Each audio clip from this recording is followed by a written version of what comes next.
today we got a reaction, alright? Now I got some tragic news that Rich Homie Quan passed away, you know what I'm saying? I've been debating on doing this video, but I'm finna go ahead and give y'all my little take on it. Make sure y'all like, comment, subscribe. Roll to 10K subscribers, man. Let's do it. Rich Homie Quan changed the rap game forever, but a lot of fans don't know how wild his come up really was. Rich Homie. From taking Atlanta trap mainstream to crazy beefs with his own homies, today we're breaking down his whole story. In September 2024, the shocking news broke.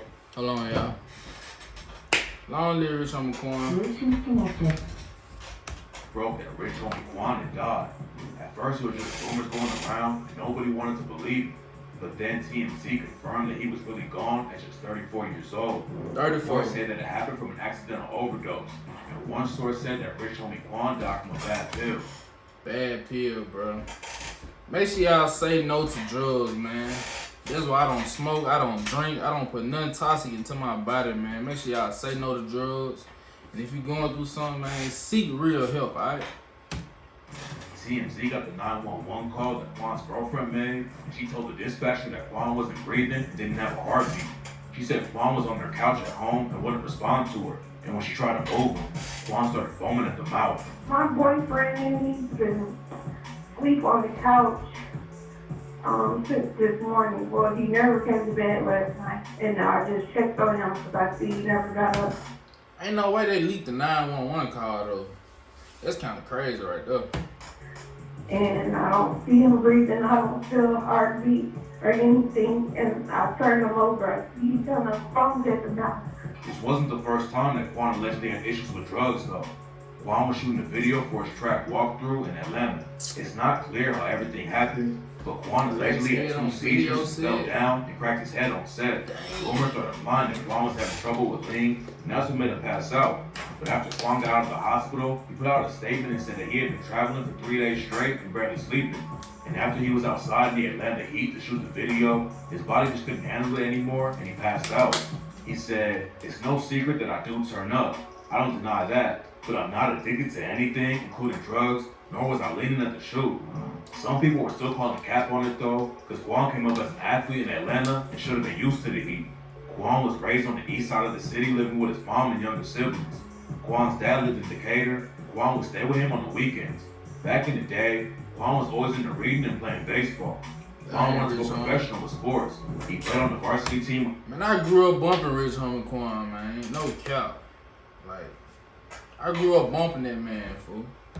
So this shit He was really, a freshman. it really got me feeling some type of way. That he even got a scholarship to play at Fort Valley State University. He only went to college for a couple of weeks though, because it was still too expensive, even with a scholarship. Quan didn't really have a backup plan after baseball, so he just got a job at an airport to pay the bills. Working a normal job wasn't for him though, and that's when Quan started kicking in doors and robbing houses. Back in 2022, Quan did an interview with Flat TV and said he was never robbing houses while people were inside. Kicking the door. We're not no home invasion. We wasn't going in there when nobody was there. I wasn't going to nobody. I wasn't going to nobody house when nobody was there. He also knew that doing burglaries at night would get you a lot more time if you got caught. So he would go out during the day and break into houses. I wouldn't even do no cat time burglary at night because you get more time for that. So we'll do daytime burglary. Because cat time burglary, you get way more time for that. So wait to go to work in the morning, or kick your shit in. The first time he robbed a house, Quan didn't even know what was going on. Rich Homie Quan did his research. He said, hey, don't break into nothing at night. Make sure you go in the daytime, you're going to get less time. So everybody who breaking in these houses out here, don't do it at nighttime, do it in the daytime. That's a criminal tip right there. Quan's homies picked him up and said they were going to cut some grass. And Quan didn't know if they were actually going to kick in the door and rob a house. Quan didn't even go inside the house that day, but all of them got caught and went to jail. Quan got out a day later, but he realized he could rob houses and he moved smarter than his homies did. He spent a couple of months breaking into cribs, but it didn't take long for Quan to get busted again. He got booked on another burglary charge and ended up in jail for 15 months. And that's when everything changed for Quan. Before Rich Homie Quan got locked up, he was already rapping, but he never took it serious. Hey, who remember Rich Homie Quan with them dreads, man? If you remember Rich Homie Quan with the dreads, comment below. Comment below who remember Rich Homie with the dreadlocks, man. I ain't seen him with the dreads in a long time. And for the first 6 months while he was in jail, nobody on the inside knew that Quan rapped at all. But then another dude came into the block and started freestyling. Quan knew he was better than the dude, so he started rapping too, and everybody went crazy over it. Dudes in the jail were actually giving Quan snacks to freestyle because they liked hearing it so much. And that's when Quan realized he could really make it in the rap game. So when he came home, Quan set up a little studio in his mom's garage and started making music. And everything changed when Quan met a dude named Teezy.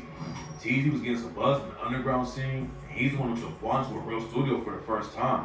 Teezy was showing Quan how the rap game works. Shout out Teezy, whoever you are. Teezy got shot and killed. Having his home I don't live like that, Teezy too. Quan go even harder in the booth though. He bought some more equipment and made music in his mom's garage again. Then spent all the money he had to press some CDs. Quan started handing out the CDs around Atlanta, and that's how a dude named Fly heard Quan for the first time. Fly had an independent label called TIG, and he wanted to sign Quan from the jump. In his interview with Vlad TV, Quan said he was dead broke, but he signed a deal for $19K and told Fly to... He signed a deal for $19,000. $19,000. That's how broke he was, y'all. paying $400 a week instead of getting it all at once. I signed for $19,000. So this is what I told Fly. I said, look, Fly, I don't even want all my money up front. Pay me every week. Quan knew he blew the $19K fast if he had it all. So he played it smart and started treating rap like a job. I was getting $400 every Friday. Every Sunday, every Friday, I would meet him or have him get it. Because I started treating it like a job in my mind. I knew if I got $19,000, I was going to mess that money up fast. Quan started getting a lot of buzz on his name when he dropped his first mixtape, still going in. Then he leveled up in 2013, started working with huge artists like... Hey, at least he know he was gonna mess that money over, you feel me? Just give me $400 a week, you know what I'm saying? He wasn't being greedy. Cool at $400 a week, you know? That was kind of smart right there. Gucci Mane, YG, and Jeezy. And Quan's track Type of Way popped off and went gold. Rich told me Quan was blowing up like crazy. But in 2014, he linked up with Young Thug and Birdman and took everything to the next level. Quan and Young Thug had already had some tracks together and decided to hop in the studio and drop a whole tape. But then Birdman got involved and made them the faces of the decided to hop in the studio and drop a whole tape. But then Birdman... Man, look at all them chains on Birdman neck. That boy shot off. Got involved and made them the faces of his Rich Gang crew. Everyone knew that Quan and Thug could make great music together, but nobody knew how crazy their tracks were gonna go. In 2014, they dropped Lifestyle and took over the game. The track ran up massive numbers and went platinum. And a few months later, they dropped the mixtape, Rich Gang, The Tour Part 1. It looked like Quan and Thug were gonna run the whole game, but then everything fell apart out of nowhere. And most fans have no idea about the crazy story behind the beef. Right after Quan and Thug popped off together, Quan said he was taking a step back from Rich Gang to focus on his own career. Back then, nobody knew there was tension behind the scenes. But then Young Thug went on tour with Travis Scott and said, "Stupid man, that bitch Quan did an interview with ESPN and said that Thug dissing him like that. Man, why Young Thug do that, man, like that, man? Calling that man B homie Quan. Man, put some respect. Put some respect on Rich Homie, fool. I hurt his feelings. My first reaction was, my brother called me, I'm drunk. And I took my glasses off. Like, to be honest, not even in my feelings, it hurt. Then he allegedly did Thug on the track You Not and raps. Tool on me, fuck you, homie. ABC Channel 2, homie. I done fucked around and made the news on you. Had to change shoes, waste food on me. This flashy shit ain't nothing new, homie. I been me. You ain't you, homie. And you ain't no thug. Plus you ain't that nigga I thought you was. Damn. Everyone thought Quan was taking shots at Thug. But he hopped on Twitter and said, I would never diss my brother Young Thug, despite what y'all think or say. But later that year, a fan tried to grab Rich Homie Quan during the show, and Quan told him he wasn't rocking with that gay shit like Thug.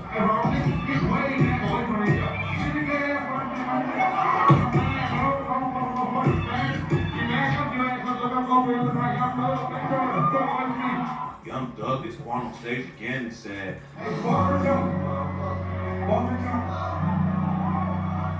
it still wasn't clear what sparked the beef in the first place.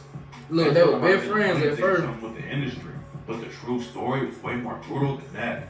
A couple of months before Quan told everyone he was falling back with Rich Gang, a dude named Big Nut was shot and killed in Atlanta.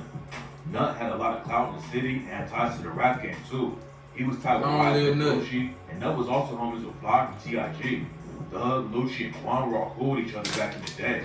But that all changed when Thug's YSL crew allegedly killed Big Nut. Big Nut's death sparked all kinds of violence in the city, and the cops say that at least 4 people died over the situation. Quan was for Big Nut too, and rumors say he stopped rocking with Thug because of what went down. After it all happened, a video leaked online where Quan allegedly talked about the situation and said,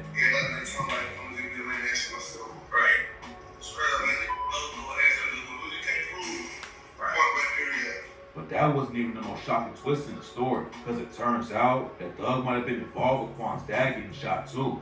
Back in 2014, YSL Woody and his homie Threat pulled up to the barbershop. Yeah, y'all know Lil Woody about that action. Letting off shots. Quan's dad got hit up 4 times and almost died.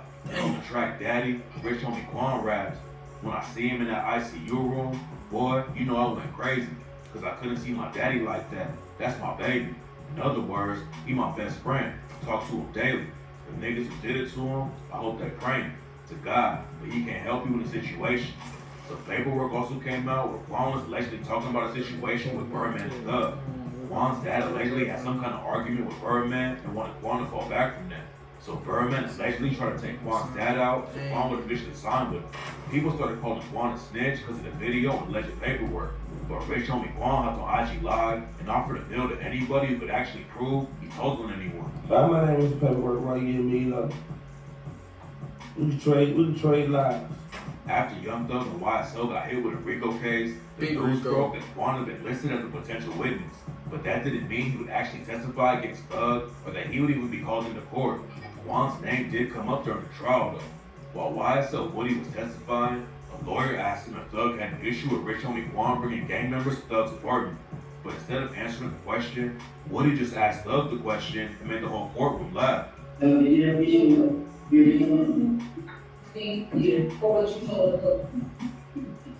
Woody also talked about Big Nut's death and said it didn't have anything to do with YSL. What happened in Nut got nothing to do with YSL. Woody told me Threat had beef with Quan over something. Look And at I thought Woody, Woody man. had shot up the barbershop that Quan's dad That owned. boy Woody done ran it They up. talking about the barbershop shooting went viral. Me and Threat shot up Rich on the Quan Daddy Barbershop. Right.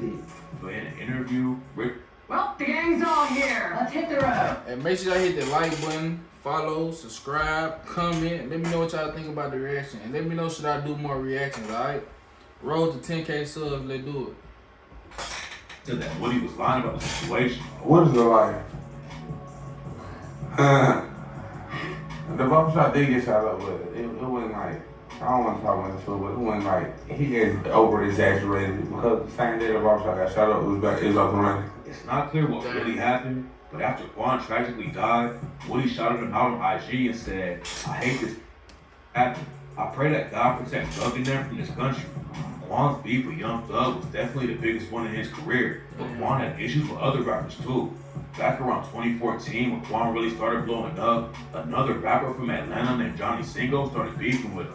It's not clear what sparked the situation, but Quan dropped the track Fuck Nigga and said, say they gave a wrong young nigga money, you funny.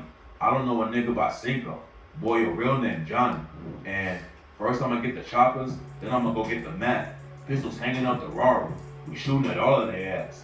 And on the track I Got Him, Johnny Cinco called Quan out and raps. See, I eat rappers for hobbies. Rich homie Quan ain't nobody.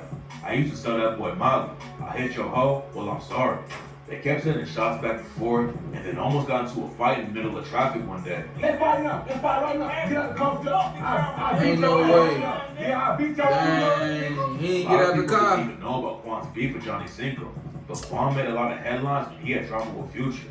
After Rich homie Quan Quan started beef popping with off in the everybody, rap ain't game, a lot That of boy people beefing were with the turning whole to Future. industry. Quan didn't have any problem with it at first, but then Future went on Sweat in the Morning and threw some shade at Quan. You use the same pattern. You can't use the pattern that a Future used. Or you can't say turn up. You gotta say another word. You know what I'm saying? Make the world feel what you're saying. Bro, hold on. So you saying if I'm rapping Future, I can't say turn up? Come on there, Future. Come on, gang. Turn up. You can't say movie. You can't say yeah. You can't say whoop. You sound like Future, but you saying the same thing. That you using the similar words, similar word pattern. You know what I mean? So that's why people compare it because of the pattern of it. So Quan clapped back on the track a nigga and raps, I'm back like the Future, nigga. Quan, you the Future, boy. Don't confuse me with Future, nigga. The beef never got too serious, though. And after Quan and Future had to sit next to each other on a plane, They squashed the whole thing and never had any more drama after that. Good job. Quan also had a little drama with Roddy Ricch back in 2023 because he thought Roddy Ricch got him taken off a track with DJ Drama. But Quan, you know, I ain't really trying to start no industry shit. Roddy Ricch wanted you off the song. Man, I ain't even met Roddy. I ain't never met Roddy. I didn't even know he felt some type of way about me. Quan said that he was better than Roddy Ricch and had more money than him. I put 10 million to his 1 million. His catalog can't fuck with mine nowadays. Cause you want to stick out the song, nigga. Then he took the disrespect up a notch and said that the box is the only track Roddy Ricch made that wasn't whack. See, they go back and forth catalog. You ain't got none of that box. He called that other shit whack. Roddy Ricch clapped back and said he didn't even know Quan was supposed to be on the track. Then a little while later, Quan hopped on IG and said he talked to Roddy Ricch. And I want to apologize for my position at the moment, and I take this opportunity to show everyone that through conversation we can have solutions. Facts. So if y'all be hey, just have a little conversation, you know what I'm saying? It might work out. Or it might not. Situation over the phone and then everything was cool. Quan didn't just have industry drama though. And in 2017, he was facing 30 years in prison on drug and gun charges. Bruh, 30 years in prison for a weed possession? Come on, bro. He got pulled over with his homies on the way to a concert. And when the cops searched the whip, they found a stolen gun, weed, and ecstasy. Quan fought the case for 2 years and could have been locked up for decades. But in 2019, a judge threw the whole thing out because there wasn't enough evidence. Quan also made headlines a couple of years before the drug case for allegedly punching a security guard who didn't let him into a club in Miami. When the story came out, reports said that Quan punched the dude and then ran away from the cops with a boat. It turns out it was that crazy. Reports said that I'm rich, I'm a Quan, I'm a rich millionaire. Damn. Quan punched the dude and then ran away from the cops with a boat. It turns out it wasn't that crazy though. And Quan was just spotted partying on the yacht, and that's how the rumors started. After Quan fell back with Thug and Rich Gang, he kept the momentum up and dropped the track Flex. Flex blew up, but Quan's dance for the track went even more viral on Vine. He was making waves. Hey, I remember that dance, man. But he started to fall off a little because of label issues. T.I.G. was allegedly playing with Quan's money, so he stopped dropping music while he sorted it. Of course they gonna play with his money. $400 a week and you making shit $20,000 a week? Come on, bro. You ain't gonna get all your money. The thing out on the business side, he came back in 2017 with his Back to the Basics mixtape on Motown Records, but Quan had already lost a lot of momentum by taking a year off. Quan finally dropped his debut album, Rich as in Spirit, in 2018, and it did decent numbers, but he didn't have any major hits. He dropped a few more projects after that, but Quan was also focused on making money outside of the rap game. He started investing in real estate and was making millions from it. It was clear that he didn't need rap money to live, but Rich homie Quan said he was always going to be making music. Quan seemed like he had moved on from all the industry drama and just wanted to focus on himself. And in July 2024, he told Revolt, "Remember me as an original, as an artist who did it his way. Remember me as a hard kid from Atlanta with a dream, who believed in himself and bettered himself, and won." Quan had a huge impact. Shout out Rich Homie Quan for that, man. Always believe in yourself, man. Back on the rap game. And after the news broke that he died, all kinds of artists hopped on social media to show love. 2 Chainz posted a picture of Quan and said that they had just been talking about shooting a music video together. Quavo was tight with Quan too, and he posted a pic of them together and said, "May God be with us. Never saw this being a part of our journey." Quan was working on new music with Boosie too, and Boosie said that he had just talked to Quan and was never gonna forget him. Quan had love all over the rap game. His track My Nigga with YG went crazy back in the day, and YG shouted Quan out after he died. Even OGs in the industry like Big Boy showed Quan love. Rich homie Quan was one of the most influential rappers in the game for a while. And there's a reason why he has so much respect from fans and artists too. Rich homie Quan died way too young, but his impact on the rap game will last forever. You don't even feel like Rich Homie Quan gone, y'all. No cap. It's crazy. Make sure y'all take care of yourself out here, man. Life too short. Make sure you do what you gotta do. You only live once, so enjoy life while you can, man. Long live Rich Homie Quan. And that's it for today, y'all. Make sure you hit that like, comment, subscribe button. I'm gone.